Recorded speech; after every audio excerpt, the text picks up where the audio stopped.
Hare Krishna, everyone, and welcome back again to our continued series on the glories of our beloved Sri Vrindavan Dham. Happy to be with you. Namo Om Vishnu Padaya Krishna Pashtaya Bhutale Srimati Bhaktivedanta Swaminiti Namane Namaste Saraswati Deve Gauravani Pacharane Nivishesha Shunyavadi Pashtata Deshatarane. So today we'll continue with our little series on Govardhan Hill. Actually, it's not so little anymore.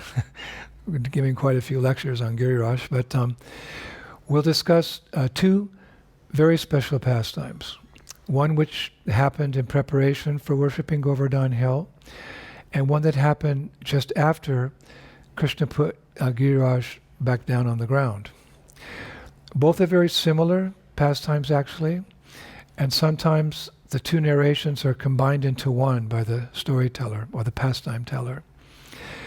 But the order of events surrounding these pastimes shows that they're actually two separate pastimes.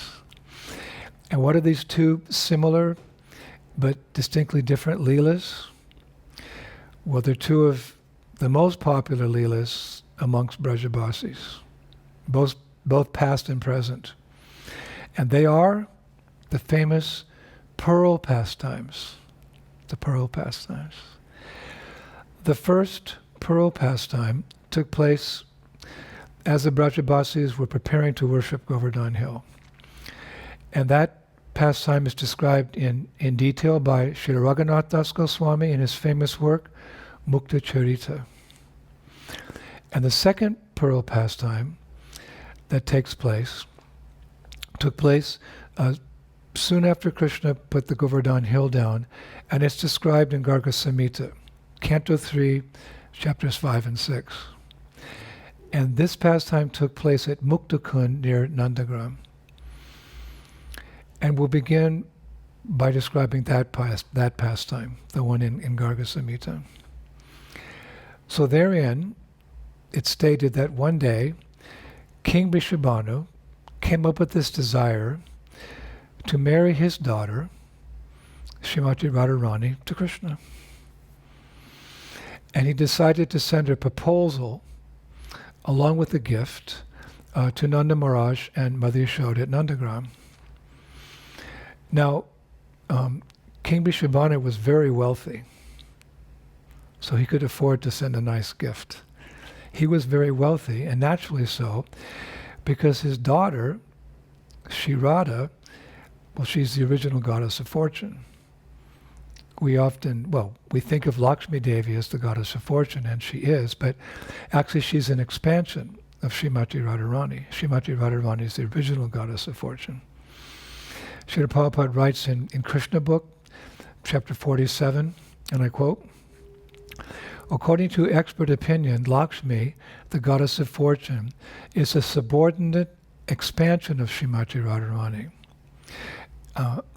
As Krishna has numerous expansions of Vishnu Murtis, so his pleasure potency, Radhika, also has innumerable expansions of goddesses of fortune. A similar thing is stated in Chaitanya Charitamrita, Adi Lila 474. Krishna Kanta Gana Deki Tri Vidya Pakara Eka Lakshmi Gana Pure Mahishi Gana Ara. The beloved consorts of Lord Krishna are of three kinds: the goddesses of fortune, the queens, and the milkmaids of Braja, who are the foremost of all. These consorts all proceed from Srimati Radharani. So Radhika is often referred to as Sarva Lakshmi, meaning the original Lakshmi. So that's one reason that King Vrishabhanu was extremely wealthy. Actually, the cowherd men, they said that to him one time. It's described in Garga Samhita. They said to King Vrishabhanu, your daughter must be the goddess of fortune. What other explanation could there be for your unlimited wealth and heavenly opulence? You are the lord of unlimited numbers of intoxicated elephants, restless horses, golden chariots, and beautiful palanquins. You possess millions of cows, each beautifully decorated with bejeweled ornaments, embroidered blankets, and gold-plated horns. And your pleasure palaces, lit by jewel lamps and decorated with silk lace curtains, shame even King Kamsa's capital. So with his desire that his daughter marry Krishna, King Vrishabhanu went to his treasury and he took necklace after necklace of giant pearls. Each pearl equal in value to a king's crown. Necklace after necklace of giant pearls. And he placed them all in jeweled containers. Then he instructed one of his ministers, accompanied by a group of soldiers, to carry this priceless treasure to Nanda Maharaj in Nandagram, along with the proposal for Radharani's marriage to Krishna. Radha and Krishna getting married. I think it's important to note here that although this pastime conveys the idea that Radha and Krishna might marry, later Yogamaya, Purnamasi, in the pastime, she'll convince King Vrishabhanu that Radharani should be given to another person. And so the proposed wedding of Radharani and Krishna never took place. And it's described, thus the mood of unwedded love, Parakya Bhava, between Krishna and Radha remained intact in Vrindavan. This is a predominating mood in Vrindavan, that Radha and Krishna are not married, so they have to meet secretly, and different arrangements are made for their meetings, and because of the long separation, they're feeling so much intense love for each other. So Parakya Bhava reigns supreme in Vrindavan. There's Radha and Krishna don't marry. Of course, there's an unofficial marriage ceremony of Radha and Krishna, unofficial, performed by Lord Rama. I think better than unofficial is to say it was just for fun, like young children sometimes play house, but they never marry. But this is a nice Leela from Garga Samhita. So anyway, sometime later, King Vrishabhanu's minister entered the assembly hall of Nanda Maharaj, where he bowed down before the king, and he presented the marriage proposal along with these precious gifts. And the minister said, very officially, now that his daughter, Shri Radha, who is more splendid than the moon and whose eyes are like new lotus flowers, they are blue, is of meritable age, King Vrishabhanu has given thought to who should be her husband. His conclusion, dear Nanda Baba, is that your son, who is as charming as Kamadev himself, and whose powerful arm lifted Govardhan hill, is the most qualified boy in the community of cowherds. O King, please accept this proposal of King Vrishabhanu, along with this gift of pearls, and act according to our respected tradition. Now, when Nanda Maharaj examined the gifts, he was struck with wonder at their great value, and immediately he had his servants take them to a room for safekeeping. Then he turned to Mother Yashoda and he said, if we do not reciprocate with a suitable gift, we will be embarrassed before everyone, and our son will lose a most qualified bride. What should we do? The idea being that he should reciprocate with this proposal, not only by saying yes, but with a suitable gift. This is etiquette. Now, although Nanda Maharaj and King Vrishabhanu were really good friends, Nanda Maharaj was not anywhere near as wealthy as King Vrishabhanu. But fortunately, little Krishna, overheard the discussion between Nanda and Yashoda. And it's described he decided to save them from any ridicule that might say, from someone who said, well, you didn't give an equal gift back to your friend. So Krishna wanted to save his parents from any ridicule. So Krishna very carefully snuck into the room where the pearls were being kept and took from all those that wealth, he took 100 pearl necklaces from the box that King Vrishabhanu had sent. Then Krishna left the palace and went outside into what's described as the palace gardens without anyone seeing him. And after carefully disassembling the valuable necklaces, he planted each and every pearl in the ground one by one, just as a farmer would sow fields. Actually, it was very close to a small lake called Muktakund. And for a few days, he watered the pearls.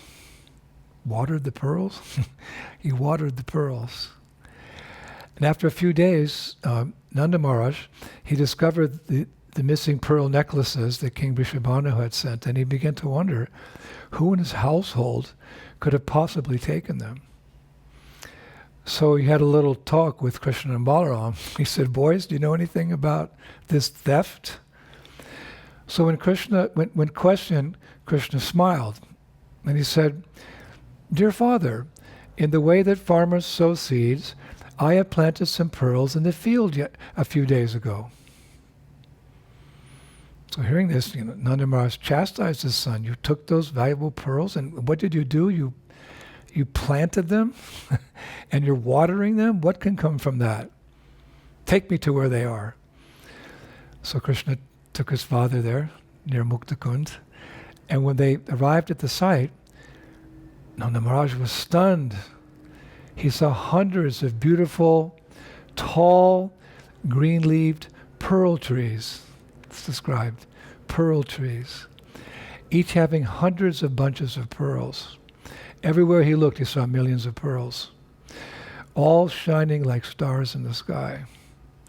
And most significantly, these pearls were even bigger and more beautiful than the ones his friend King Vrishabhanu had sent, and we heard how big they were and how beautiful they were. So with tears in his eyes, Nanda Maharaj looked at his son and embraced him to his chest, knowing that he had something to reciprocate in love with his friend King Vrishabhanu.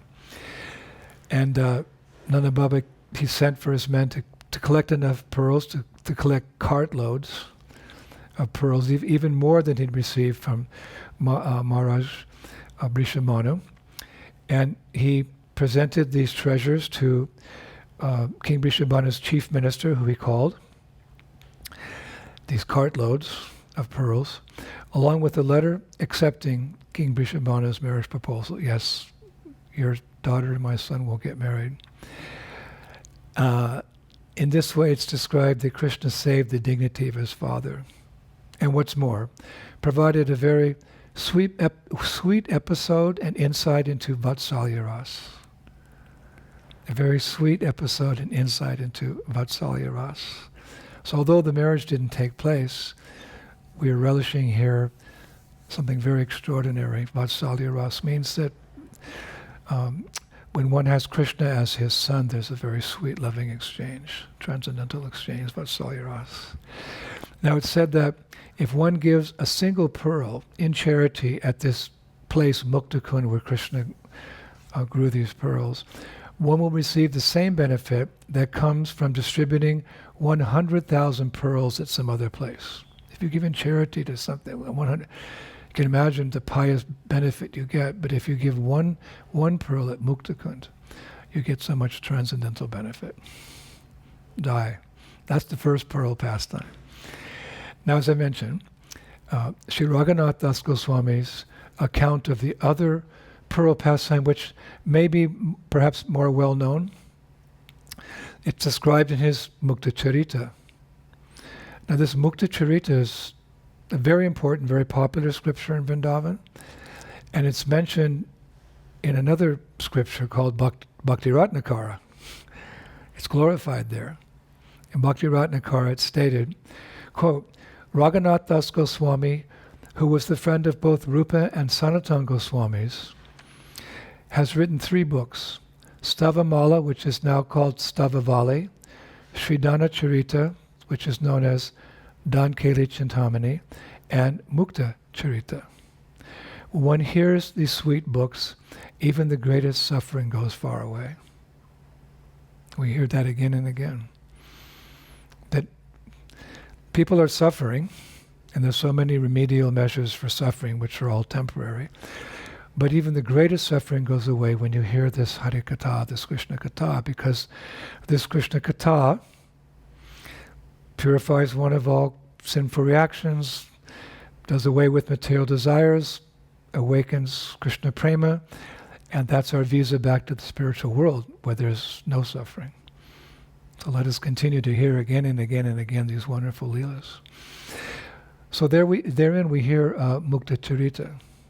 So in Raghunath Das Goswami's Mukta Charita, there's another pearl story, and it begins when the gopis were stringing not flower garlands, but they were stringing pearl necklaces for worshipping their cows as part of the Govardhan Puja celebrations, meaning they're going to worship Govardhan Hill. We're going back that far. They're going to worship Govardhan Hill. So everyone's preparing for the worship of Giriraj, and here are these young Braja gopis. They're stringing pearl necklaces. And they're doing it near Radhakund, near another little kund called Malyahara Kund, very famous, Malyahara Kund. Famous because that's what they did there. And there was one parrot watching. This parrot's name was Vichakshana. And the parrots, they not only deliver messages between Radha and Krishna and the cowherd boys and so forth and so on, but they also report what's happening in Vrindavan. So this parrot, Vichakshana, he's looking and he's very curious. These girls are stringing pearls.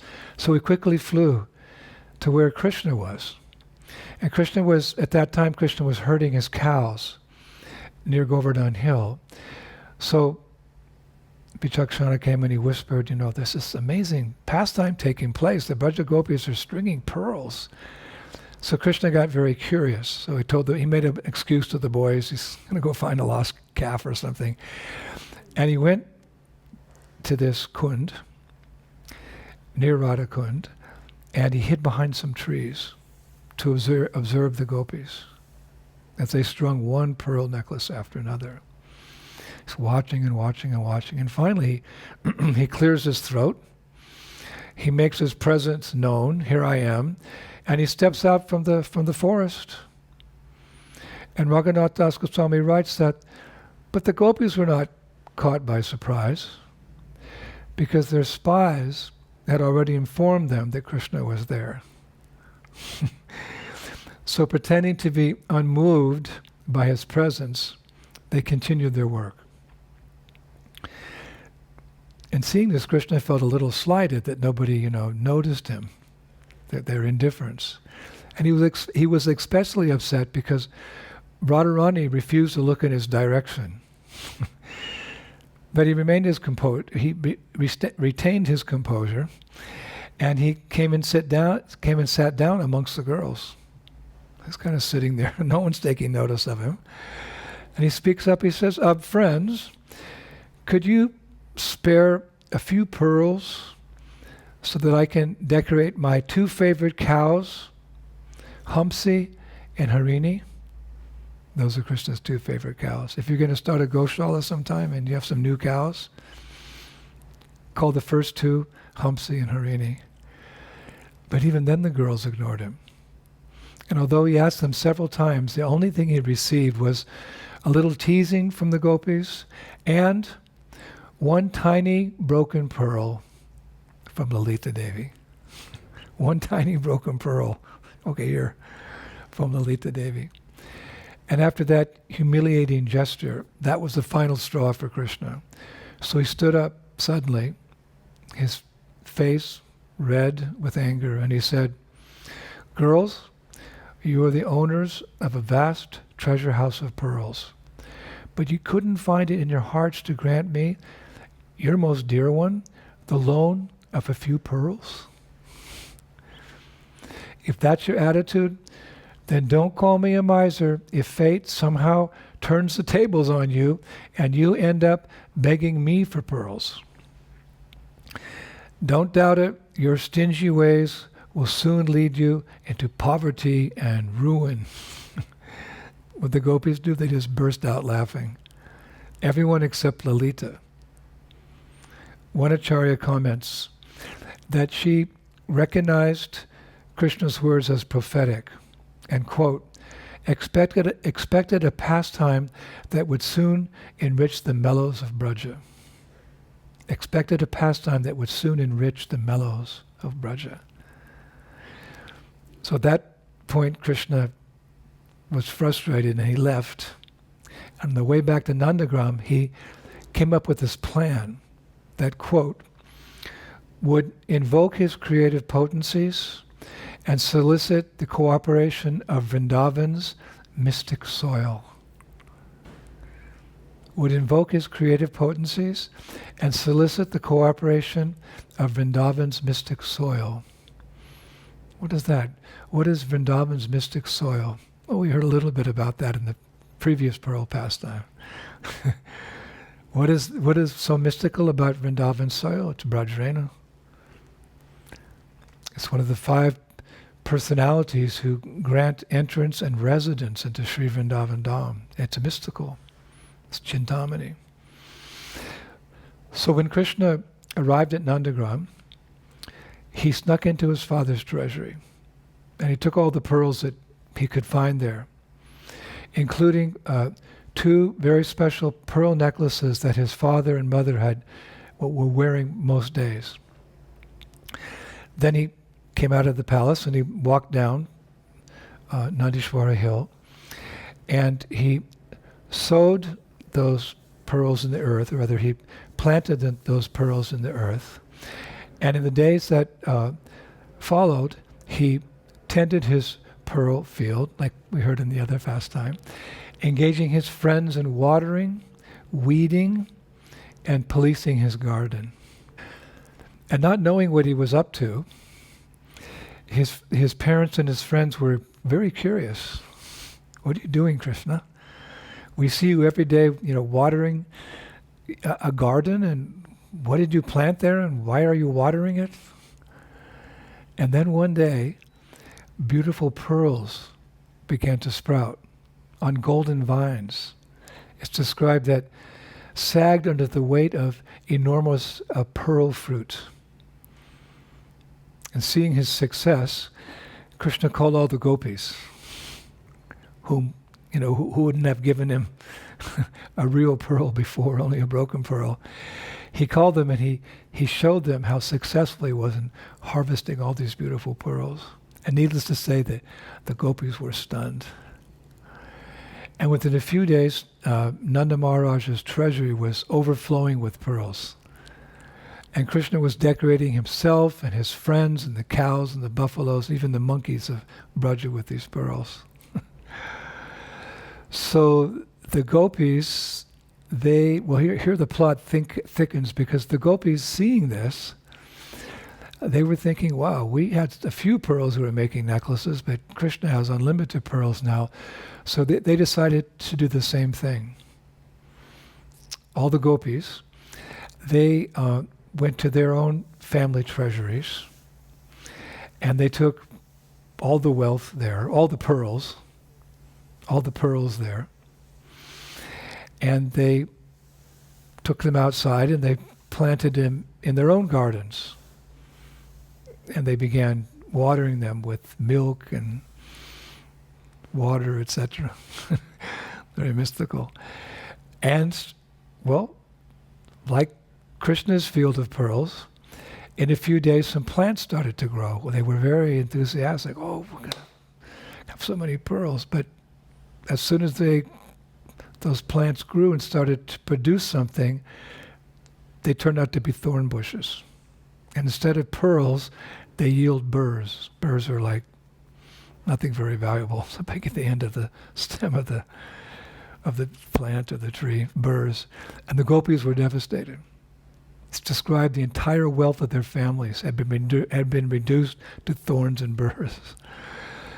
So then, out of fear of their husbands and in-laws, they swallowed their pride, and they did what for them would be unthinkable. They decided, well, maybe we're going to have to go ask some pearls from Krishna, or a lot of pearls from Krishna, to replenish our family's treasuries. Now Krishna would sit at the entrance of his beautiful pearl field every day and make a show of counting and recounting his pearl harvest. So one day the gopis came, and they were sitting there and they were saying, Krishna, do you think you could give us some pearls? Krishna said, you remember when I asked for you a few pearls and you gave me, Lalita, you gave me one broken pearl? No way. And they were saying, come on, Krishna, we'll buy some. We'll buy some. But Krishna, he demanded an impossible price even for a single pearl. So the gopis didn't get very far. Krishna was getting his revenge, that's the idea. And he was enjoying it. So finally, after a whole day of bartering like that, Radharani and her friends, they just got up and they marched off. They didn't get one pearl. But it's described that although the gopis had failed to procure pearls from Krishna to replenish their family treasuries, they felt greatly enriched nonetheless, having shared such a wonderful pastime with their beloved. So, again, finally, Krishna, he'd foretold he would get his revenge, and he did, but satisfied with his beloved Braja Gopis, he sat down before a large basket of the finest pearls that he had grown, and he selected the very best. And with the help of his friends, he began making a number of very gorgeous and beautiful pearl necklaces. The first one he made was for Radha, the second one he made with his own hands was for Lalita, and the third one was for Vishaka. And then all the boys, everyone started making for all the gopis. Then placing each gift for each particular gopi in its own specially labeled ornate box, Krishna collected a large basket of unstrung pearls and entrusting everything to his intimate friends, Subal and Madhu Mangal, he sent them back to that Malyahara Kund where the gopis had originally been stringing the pearls, and there they were. The girls were all there. And their garlands had all been, they'd done all their garlands, there were no pearls left. And they were all there blissfully recounting their day-long bartering with Krishna. And when they saw the cavalry boys come with these gifts, they were very happy. They graciously accepted the gifts, and they excitedly opened their individual boxes, immersed in the happiness of knowing that each pearl ornament was a reflection of Krishna's love for them. That's how it described. They opened the box and there was a pearl necklace for each of them. So they were immersed in the happiness of knowing that each pearl ornament was a reflection of Krishna's love for them. Then in return for these gifts, Srimati Radharani, she told the boys, take back this freshly made jasmine garland for my beloved. So after the boys had gone, the gopis started laughing at how they had purchased untold wealth for a handful of flowers. And Lalita said, it seemed that we could not agree with Krishna on a fair price for the pearls today, but it's clear that he felt sorry for our plight. Just see, he has given us much more than we lost. Then Vishaka interrupted, do you think Krishna would be satisfied with a flower garland as payment for these treasures? If you think about it, the only real item of comparable value that we possess is our dear friend Shri Radha. And all the gopis laughed.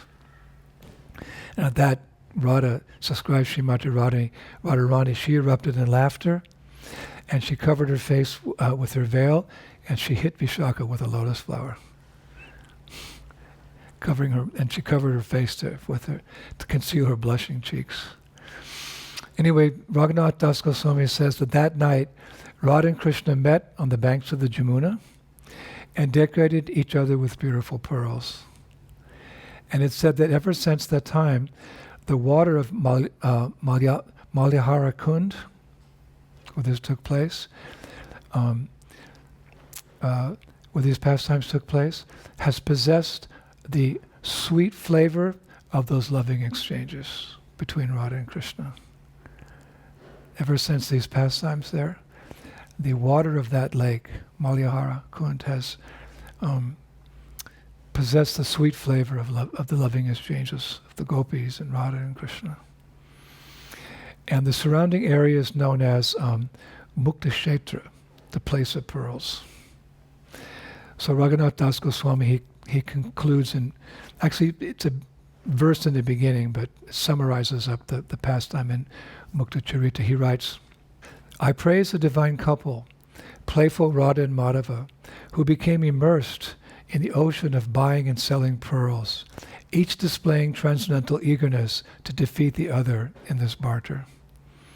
Shri Mukta Charita ki, Shri Raghunath Das Goswami ki, Garga Samhita ki, the Pearl Pastimes ki, Shri Brajabhumi, Shri Vrindavan Dham ki. Such sweet nectar. Now, when acharyas such as Raghunath Das Goswami share these very rare and special leelas with us, their hope is that these pastimes will create lolium, a greed or a longing in our hearts to one day join those pastimes. Because they don't just happen once, they happen continually, over and over and over, and ever fresh, in both Gokula and in Goloka Vrindavan. They're a constant reminder of, what we're meant to achieve in this lifetime, or where we want to go. And we have to have full faith that these acharyas, they're giving us the real deal, because they can see. They can see these pastimes. And this is how we're meant to see the world. What we see in the world is not the real picture, because Prabhupada described the material world at best as a perverted reflection. Now, when something's a reflection of something, it can't compare to the real thing. Like you take the sun's reflected in the lake. So, yes, it's impressive, the sun, it's shiny, it's brilliant, it's bright, but it doesn't compare to the original sun, the reflection. What to speak of a perverted reflection? So this world's a perverted reflection. And so we want to see it as it is. And what's more, we want to see the reality of the spiritual world. So for that, we see through the eyes of our acharyas. But it's said that one sees through his ears, not through his eyes. So by hearing from them, we get the real picture of what's going on. Om Tat Vishnu Paramam Padam Sada Pasyanti Suryo Diviva Chakshur Atatam. Just as the sun's rays in the sky are extended to the mundane vision, so in the same way the wise and learned devotees always see the supreme abode of Lord Vishnu.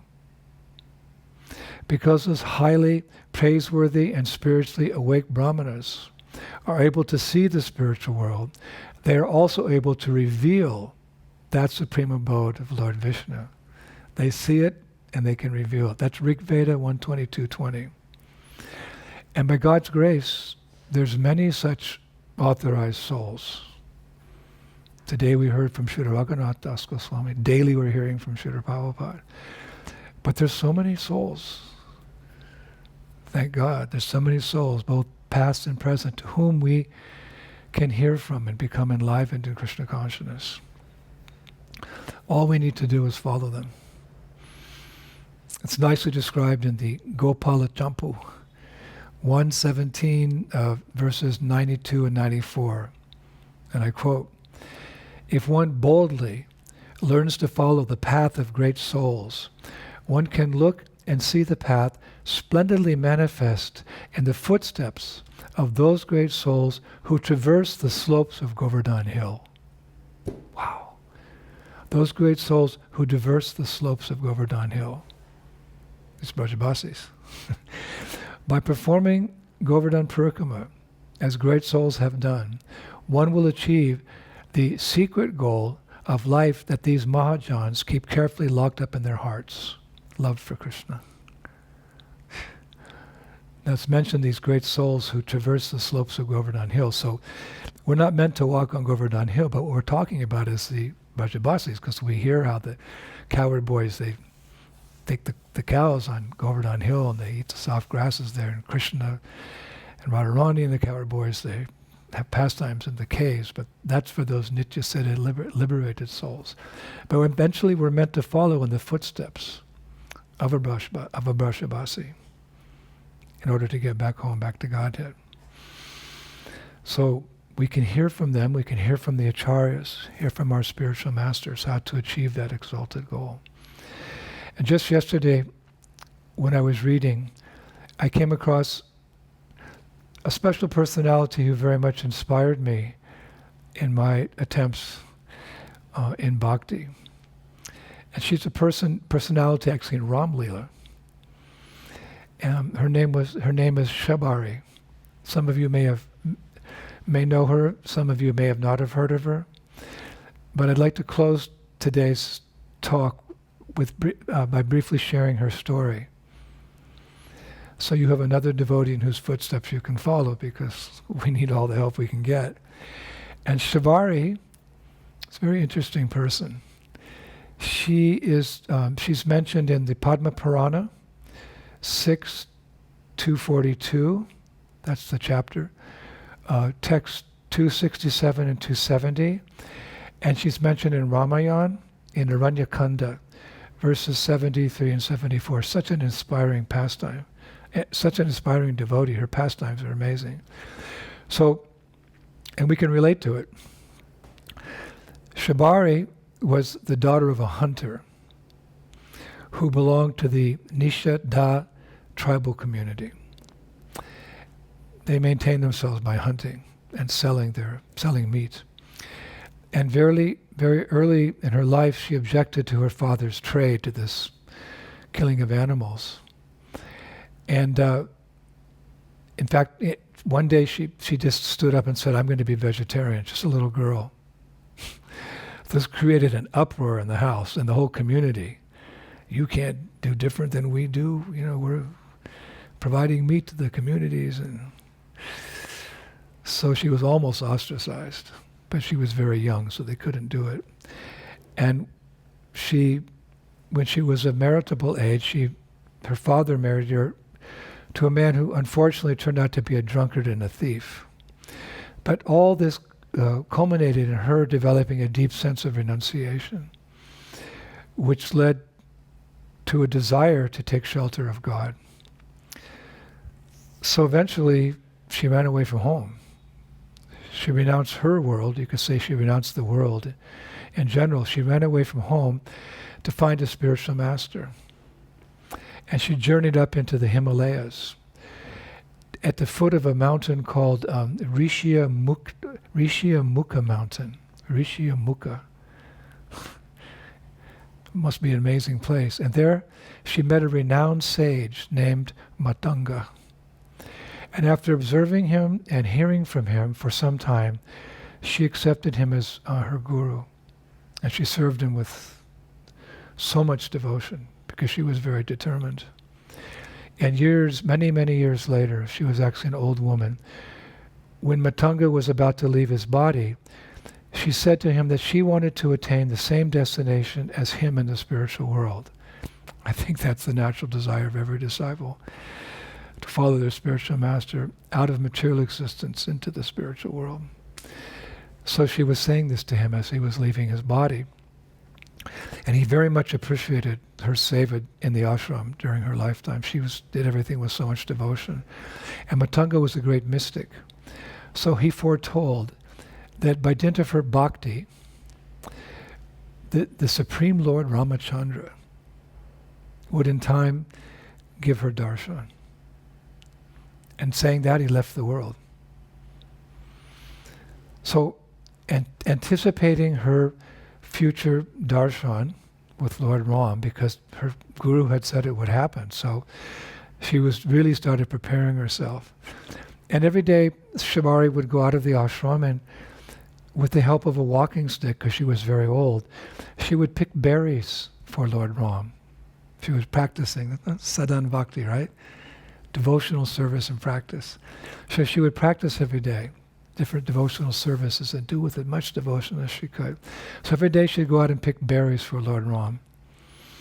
And she would pluck the fruit. It's interesting. She would pluck the fruit, and then she would first taste it to see if it was sweet enough for Ram. And if it was, she put it in her basket. And she would discard any bitter berries. Now, this is interesting because we're taught not to do that. We offer to pick the fruit, we wash it, we offer it to the deity. But what's really critical here, what's really interesting, what's important is her devotion. In her mind, it was important that Ram would get the best. So if she didn't know better, she would taste the fruit. This is very good. Ram will love this. She put it in her basket. And then she'd come back to the ashram and she'd offer the berries to a deity of Ram. The thought never came to her that she shouldn't taste the berries before it was offered to the deity. Anyway, she did this for many years, patiently and eagerly anticipating Lord Ram's arrival. She waited a long time, actually. Actually, the name of the word Shabari is commonly used as a metaphor for an endless wait for God. An endless wait, Shabari, means that someone's waiting a long time for God to appear, Shabari. And all during this time, Lord Ramacandra was actually in the forest with Sita and his brother Lakshman during their 14-year exile. But at this point, Sita had been captured by Ravana, so Ram was going everywhere with Lakshman and Hanuman and others looking for Sita. So one day, it was announced in this area at the foot of the mountain that Lord Ram would be passing through their area. So hundreds of rishis and yogis and mystics came out of their hermitages, their caves and their ashrams and dwellings. They're all living individually or in small groups, and all of them came together to receive Lord Ram. So when Ram actually came into that dwelling, the Supreme Personality of Godhead came into their midst. He bypassed all the rishis, the yogis, and the ascetics, and he went straight for the ashram. Where Shabari was. And he entered inside. And amongst themselves, some of the sadhus, they complained that the Lord was going to show favor to a person who was born in a low-caste family of hunters, a woman who had abandoned her husband, because at one point she actually abandoned her husband because he was such a rascal. She left home. And it was rumored that she was tasting food before offering it to the deity. So when Ram entered the ashram, Shabari was there. She became ecstatic. And she said, "My Lord, there were so many exalted yogis waiting for you for your darshan, but you have come to this unworthy devotee. This clearly shows that you neither see whether a devotee lives in a palace or a humble hut, whether he is erudite or ignorant. Neither do you see caste or color. But I do not have anything to offer you other than my heart, my Lord, and the few berries that I collect for you each day. So please accept those that I have collected this morning. May it please you, my Lord." So saying this, Shabari offered the fruits she had meticulously collected and tasted to Lord Ram. And Lord Ram, he happily accepted them. And while he was eating them, Lakshman spoke up. He expressed concern that Shabari had already tasted them. And he said, they're unworthy of eating, Ram. And Ram, he said as he's enjoying the berries, he said to Lakshman, "Lakshman, of all the many types of food I have tasted in my life, nothing can equal these berry fruits, offered with such devotion. My dear Lakshman, taste them, and only then you will know."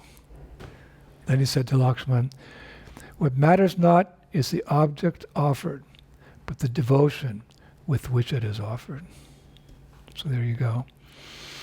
So then Lord Ram said that to attain the state of love that Shabari had for him, spiritual seekers should accept the path of Navavidha Bhakti. He made this proclamation there, at the foot of that mountain. He said if someone wants to attain the state of devotion that Shabari had for him, they should follow the path of Navavidhi Bhakti. And what is Navavidhi Bhakti? Well, Nava means 9. So these are 9 practices that Ram gave for his followers, or for anyone on the path of Bhakti. And they are very similar to the 9 practices of devotional service that we follow as Gaudiya Vaishnavas. We follow Shravanam, Kirtanam, Vishnu, Shmaranam, Padasevanam, Archanam, Bandham, Dasyam, Sakyam, Atman, Nivedanam. So you'll hear now these 9 processes that Lord Ram recommended. Number 1, keep association with love-intoxicated devotees. I love that one. Keep association with love-intoxicated devotees. Number 2, develop a taste for hearing his pastimes. Number 3, render faithful service to one's guru.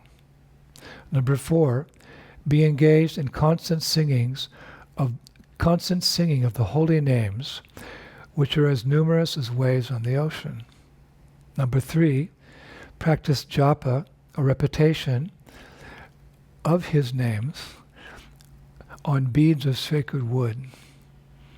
Number 6, strictly adhere to the rules and regulations of Shastra. Number 7, serve him, Ram, in the form of his deity. Number 8, never criticize those who have dedicated their lives in pursuance of the absolute truth. Number 9, surrender wholeheartedly and without personal motive, always, to the Supreme Personality of Godhead. And having said this, he left the ashram, he left that dwelling, that area, in his search for Sita, when he continued on his way. And soon after that, Shabari left her body and attained Ayodhya in Vaikuntha. So Shabari is one of the many great souls who can inspire us on the path back home, back to the spiritual sky. These and all of the subjects we've been discussing for many months now, they're very high and exalted subject matters. But again, we can and we must join those great souls in their Nitya Leelas, those souls who are taking us on this path. And there's no secret how to do so. We just heard some very relevant instructions from Lord Ram. And I would like to close today with an instruction from Srila Narottam Das Thakur that reveals to us how we can attain that transcendental abode of Goloka Vrindavan. Because really we cannot attain that goal without the mercy of Sri Chaitanya Mahaprabhu, Lord Nityananda, the Panchatattva. That we have to understand. To develop Braja Bhakti, we need the mercy of Gauranga Mahaprabhu. And Narottam's always making this very clear. So I think it's important that we constantly tie in the mercy of Chaitanya Mahaprabhu with our aspirations to become Brajabasis. It's essential.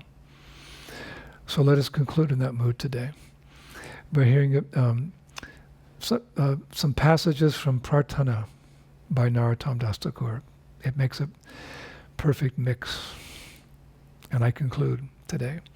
Quote, anyone who has accepted the lotus feet of Sri Gauranga can understand the true essence of devotional service. If one wants to take part in the Madhurya Leela of Sri Krishna, as it was distributed by Sri Gauranga, he must first cleanse his heart by hearing about the process of Krishna consciousness. If one takes the name of Gauranga, prema will arise in his heart. At that time he will say, Jai, Balihari. This is super excellent. If one appreciates the merciful pastimes of Sri Gauranga and feels ecstasy and sometimes cries, this process will soon help him to understand the Nitya Leela of Radha and Krishna. By realizing the qualities of Lord Gauranga, one will be allowed entrance into the Nitya Leela of Radha and Krishna. So, we end today, and we'll continue again in a few days. Thank you again for this opportunity. I really like describing the pearl pastimes. They're very, very, very sweet and very, very deep. So, dear devotees, see you soon with more Braj Leela.